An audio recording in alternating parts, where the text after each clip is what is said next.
Hello guys, welcome you to Kyra classes. This is my fourth lecture of class 11th biology chapter 5 morphology of flowering plants. आज की video में हम flower and parts of flower के बारे में पढ़ेंगे. तो स्टार्ट करते हैं flower से. फ्लावर एक रिप्रोडक्टिव स्ट्रक्चर है या रिप्रोडक्टिव यूनिट है किसका एंजियोस्पर्म्स का या फ्लावरिंग प्लांट्स का. ये सेक्सुअल रिप्रोडक्शन के लिए या सेक्सुअल रिप्रोडक्शन कराने के लिए जाना जाता है. A typical flower has four different kinds of whorls arranged successively on the solen end of the stalk or pedicel called thalamus or receptacle. तो अगर मैं बात करूं एक टिपिकल फ्लावर, उसके अंदर चार अलग अलग काइंड्स के या डिफरेंट टाइप्स के क्या होते हैं, वर्ल्स होते हैं जो सक्सेसिवली अरेंज होते हैं किस पे, एक सोलन एंड, स्टॉक का एक सोलन एंड जिसे या तो पेडिसल कहो या थैलेमस कहो या रिसेप्टिकल कहो, ठीक है. तो उसके ऊपर क्या होता है, फ्लावर होता है. तो फ्लावर जिसके अंदर चार अलग अलग काइंड के वर्ल्स होते हैं वो सक्सेसिवली अरेंज होते हैं किस पे, एक सोलन एंड, स्टॉक के सोलन एंड या जिसे पेडिसल कह सकते हो, जिसे हम रिसेप्टिकल या थैलेमस भी कह सकते हैं. अब ये जो चार डिफरेंट काइंड्स वर्ल्स जो हैं या चार डिफरेंट टाइप्स के जो वर्ल्स हैं, ये है calyx, Corolla, androecium and gynoecium. Androecium क्या है, मेल रिप्रोडक्टिव ऑर्गन, और गाइनीशियम है आपका फीमेल रिप्रोडक्टिव ऑर्गन. कैलिक्स और कोरोला एसेसरी ऑर्गन्स हैं, मतलब इनके फंक्शंस हैं जो कि यूजफुल हैं, ओके, जैसे प्रोटेक्शन हो गया, सपोर्ट हो गया. लेकिन जो एंड्रोशियम और गाइनीशियम है ये रिप्रोडक्टिव ऑर्गन्स कहलाते हैं. एंड्रोशियम क्या है, मेल रिप्रोडक्टिव ऑर्गन, और गाइनीशियम क्या है, फीमेल रिप्रोडक्टिव ऑर्गन.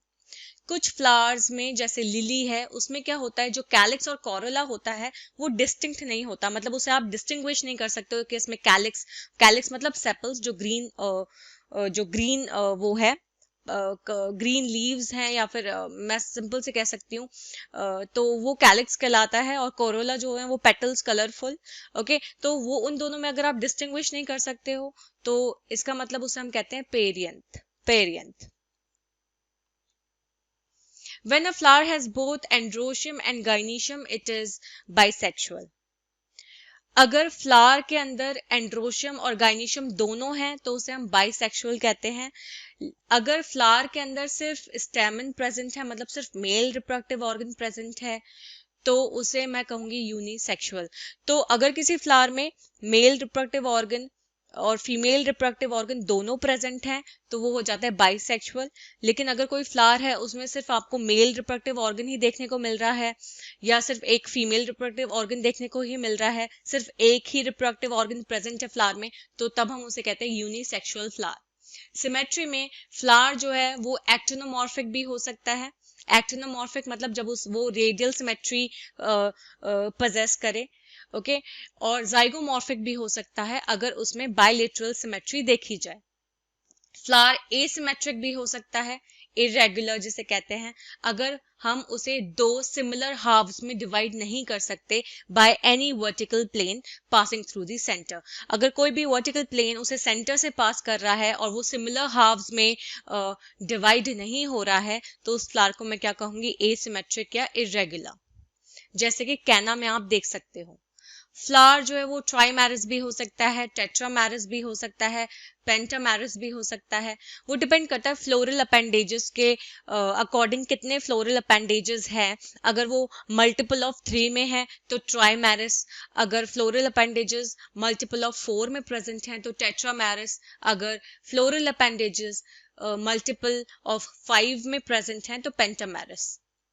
फ्लावर्स के साथ अगर ब्रैक्ट्स प्रेजेंट है, मतलब फ्लावर में अगर ब्रैक्ट्स भी मौजूद है, ब्रैक्ट्स क्या होते हैं, ब्रैक्ट्स होते हैं छोटी सी लीफ आपको मिलेगी, पेडिसल जैसे हम थैलेमस या रिसेप्टिकल कह रहे थे, अगर उस पे छोटी सी लीफ दिख रही है आपको उसके बेस पे, तो तब मैं कहूंगी कि हाँ फ्लावर्स में क्या है, फ्लावर्स के साथ ब्रैक्ट है.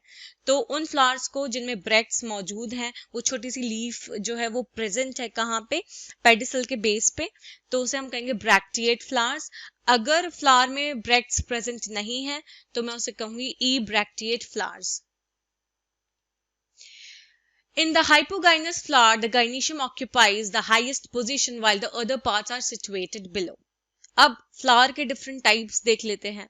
तो एक टाइप है हाइपोगाइनस फ्लावर। हाइपोगाइनस फ्लावर में क्या होता है, जो गाइनीशियम है, जो पिस्टल है या जो फीमेल रिप्रोडक्टिव ऑर्गन है, वो हाईएस्ट पोजीशन लेता है, जबकि जो दूसरे पार्ट्स हैं वो उसके नीचे होते हैं। तो उसे मैं कहूंगी हाइपोगाइनस फ्लावर। इसमें जो ओवरी होती है, ऑब्वियसली जब वो हाईएस्ट पोजीशन ले रही है तो वो सुपीरियर होगी, और जो बाकी के पार्ट्स हैं वो इंफीरियर हो गए। तो जो ओवरी है इन फ्लावर्स में, उसे मैं सुपीरियर कहूंगी। इसके एग्जाम्पल है mustard, China rose and brinjal. दूसरा जो टाइप है फ्लावर का वो है पेरीगाइनस फ्लावर। उसमें क्या होता है, अगर गाइनीशियम जो है वो सेंटर में सिचुएटेड है और जो दूसरे पार्ट्स हैं फ्लावर के वो किस पे, थैलेमस के किनारे पे लोकेटेड है या प्रेजेंट है सेम लेवल पे, तो मैं उस फ्लावर को कहूंगी पेरीगाइनस। इसका मतलब जो गाइनीशियम है वो सेंटर में है और जो दूसरे पार्ट्स है फ्लावर के वो क्या कर रहे हैं, वो थैलेमस के किनारे पे लोकेटेड है, और दोनों के दोनों मतलब other parts of the flower और जो आपका जो गाइनीशियम है वो दोनों एक ही लेवल पे है, सेम लेवल पे है, तो उसे मैं कहूंगी पेरीगाइनस फ्लावर। देन नेक्स्ट है हमारा एपिगाइनस फ्लावर, जो तीसरा टाइप है। उसमें क्या होता है, जो मार्जिन होता है थैलेमस का वो ऊपर की तरफ ग्रो करता है, और जब वो ऊपर की तरफ ग्रो करता है मार्जिन, किनारा थैलेमस का, तो वो ओवरी को कंप्लीटली इनक्लोज कर लेता है या बंद कर लेता है और उसके साथ फ्यूज हो जाता है। तो जो थैलेमस है वो ओवरी को इनक्लोज करके कंप्लीटली फ्यूज हो जाता है, उससे जुड़ जाता है।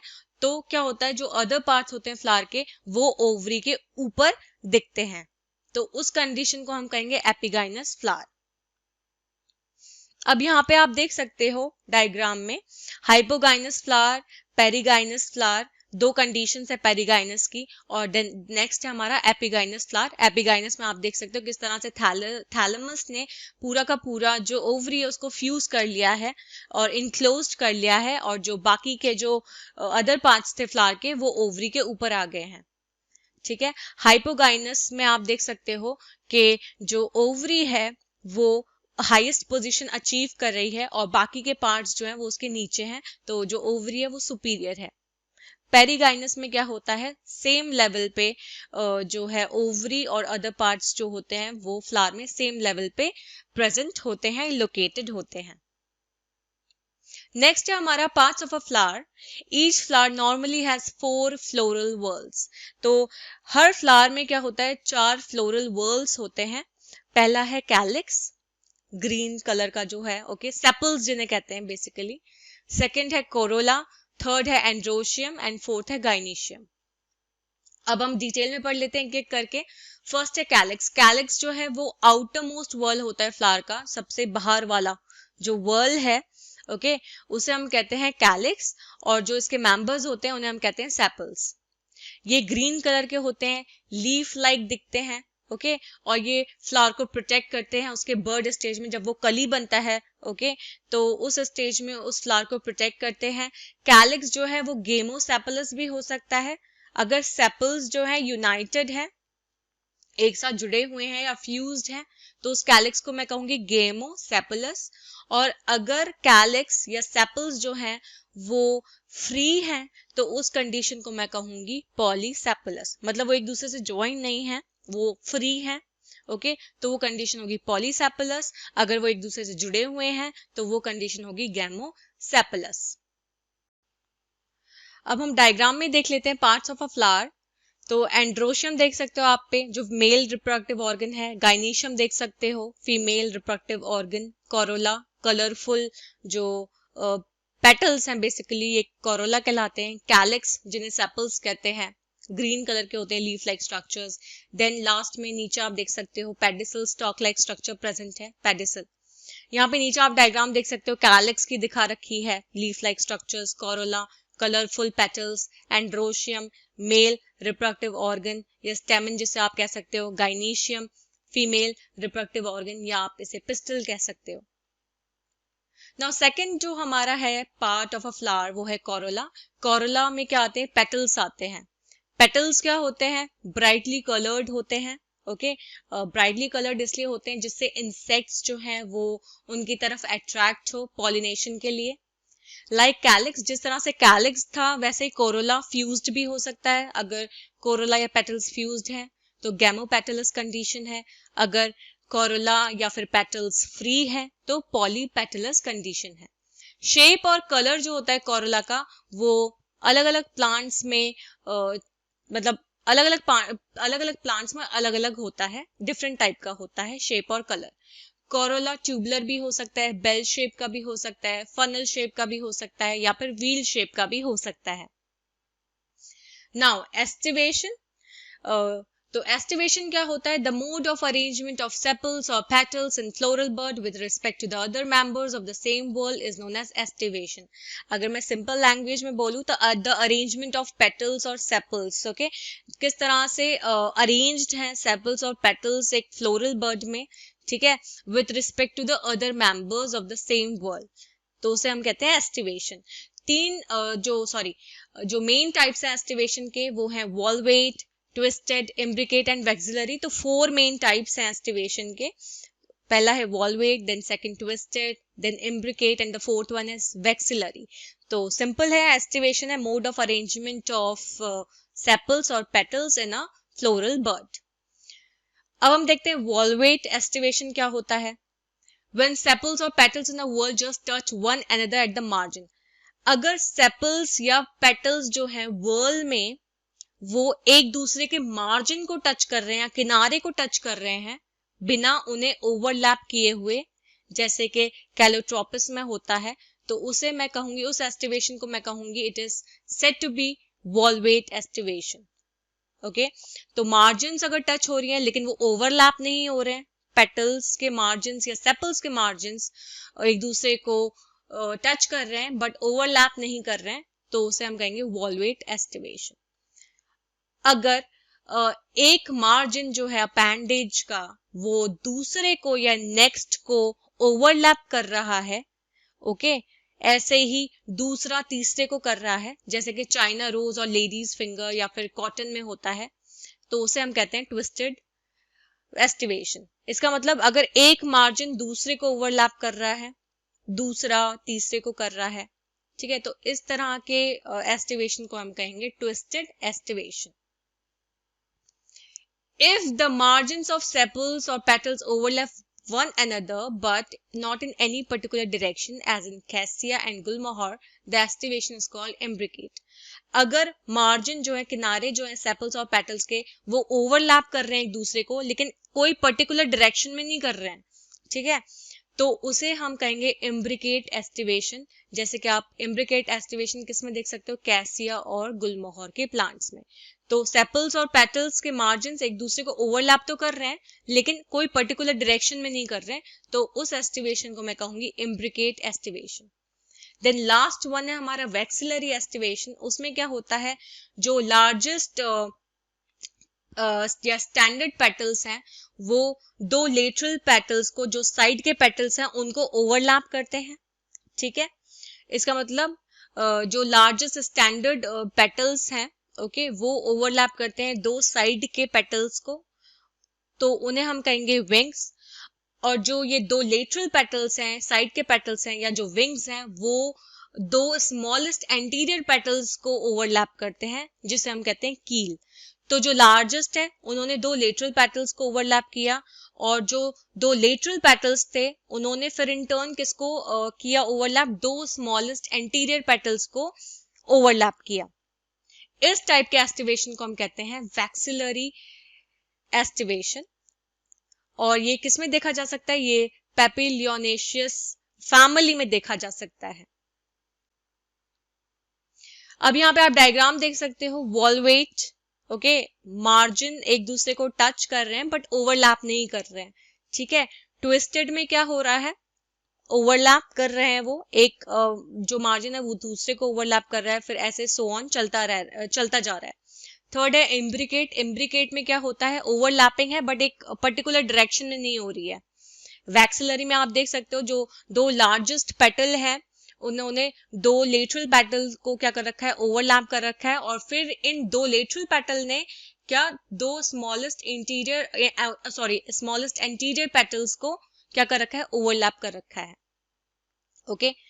तो ये है वैक्सिलरी एस्टिवेशन। नाउ थर्ड जो हमारा पार्ट है फ्लावर का वो एंड्रोशियम है। एंड्रोशियम में स्टैमेंस होते हैं, या एंड्रोशियम को आप स्टैमेन भी कह सकते हो, मेल रिप्रोडक्टिव ऑर्गन। ओके, हर स्टैमेन में क्या होता है, मेल रिप्रोडक्टिव ऑर्गन, मतलब each stamen which represent the male reproductive organ consists of a stalk or a filament and an anther। तो मैंने अभी आपको बताया था कि stamen क्या है, मेल रिप्रोडक्टिव ऑर्गन, और हर stamen में क्या होता है, एंथर होता है और क्या होता है, फिलामेंट होता है। Each anther is usually bilobed and each lobe has two chambers, the pollen sacs।